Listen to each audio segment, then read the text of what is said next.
I think it's safe to say that Chinese EV stocks have been one of the worst performing sectors in 2022 so far, despite all the destruction we've been seeing in growth stocks in the US. Xpeng Motors specifically is down almost 58% in the past quarter, even though the stock ran up almost 70% within a 2-month span. And with this extremely fast shift in the direction of the stock, I'm sure many folks are asking the question, have I sold my shares?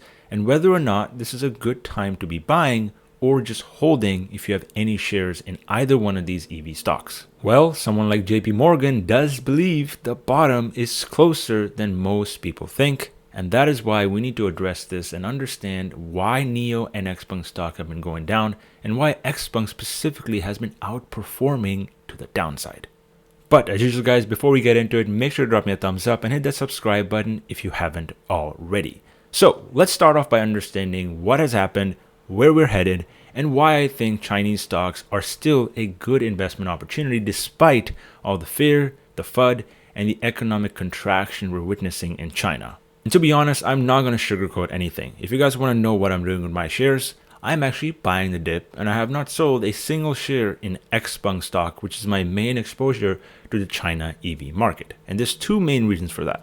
The first reason is that Xpeng's fundamentals have been improving significantly over the past 2 years as they've invested in manufacturing capacity, expanded abroad from China, and also launched new products in different market segments, even though their gross margin right now is quite tight because obviously they're growing at a ridiculously fast rate. And to be completely honest, it seems like the only reason Wall Street is scared of Xpeng stock in the short term is because their growth all of a sudden is slowing down from a very high growth number that we saw in 2021 of around 250%. But let's answer this question. Do you really expect a company that has been the fastest growing EV maker in China outside of maybe BYD to continue and sustain its growth for every single year, even though China right now is in a recession and we're seeing so much stimulus getting ready to be pumped out into the economy? And after a 96% increase year over year in the first 8 months, I think it's safe to say we should expect some sort of slowdown in this growth going into the end of this year.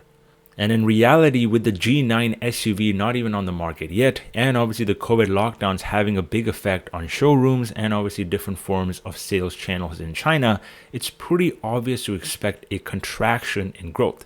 And the key thing to keep in mind is that this 33% growth is still higher than even NIO and Li Auto if you average it out throughout 2022. What this situation really looks like is that Wall Street in the US simply underestimated the situation in China regarding the recession and the housing crisis, which is reducing demand for EVs in the short term. And because of that, many stocks in the Chinese EV space are getting sold off aggressively because the overall macro environment was simply misjudged by most analysts. And although on the surface it might not sound like that big of a problem, the specific issue with Xpeng stock is that it is significantly weighted towards institutional investors when it comes to its share structure. The biggest owner of Xpeng shares are institutions at 32.9%, followed by insiders that own around $4 billion worth of this company, which right now is trading at a market cap of only around $14 billion. Whereas if you compare it to its nearest competitor like NIO, around 48% is owned by the general public, and then comes institutions at 33%, meaning that in the short term, volatility is going to favor Xpeng Motors not only to the upside, but also to the downside. And to be honest, that is evidently clear by looking at XPEV's chart. Every single time we've seen a rally in Chinese EV stocks and growth stocks in the US, the stock has almost doubled in a matter of months. Whereas obviously now that we're seeing all this FUD around China and the slowing deliveries in the short term, the stock is getting absolutely crushed because institutions are the ones that mostly control this price action. Now, obviously, I cannot give you guys financial advice, and all I can say is what I'm doing in the market right now. And I am currently buying the dip and continuing to invest in Xpeng stock because overall, my thesis in the long term has not changed all that much, even with these short-term headwinds.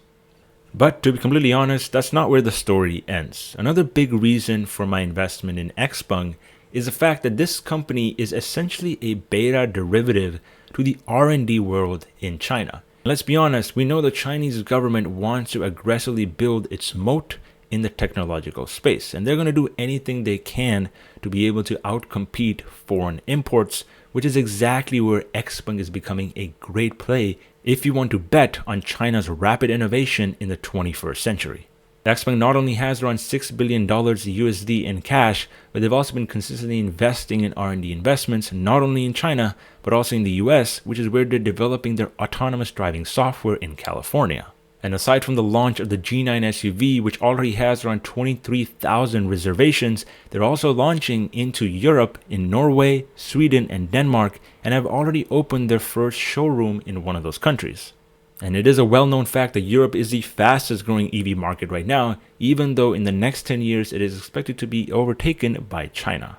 And Xpeng's wide variety lineup of sedans, luxury vehicles, compact SUVs, and now also this luxury SUV should play very well in the hands of consumers in Europe who tend to be overall much more sticky to their brands and much more open to new ideas.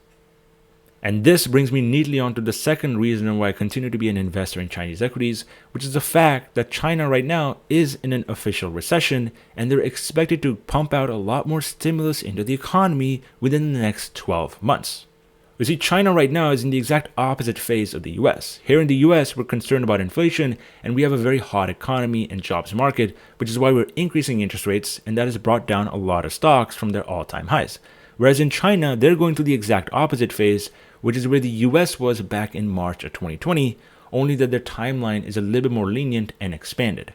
This means that China's inflation right now is only at around 2% and it's actually going down. And the Chinese government wants inflation because they want to stimulate growth back into the economy after the insane lockdowns that they've experienced. And what happened here in the US, at least, when we pumped a lot of money into the economy? Well, you can probably look at the stock market charts of 2020 and 2021 to figure that out, where monetary policy and interest rates are going to be loosened, not tightened. And say what you want about the Chinese government, but monetary policy and basic economics work the same across any country in the entire world, which is exactly why I continue to be optimistic about the situation of Chinese EV stocks. But as usual, guys, make sure to drop me a thumbs up, and I'll catch you guys in the next one. Take care.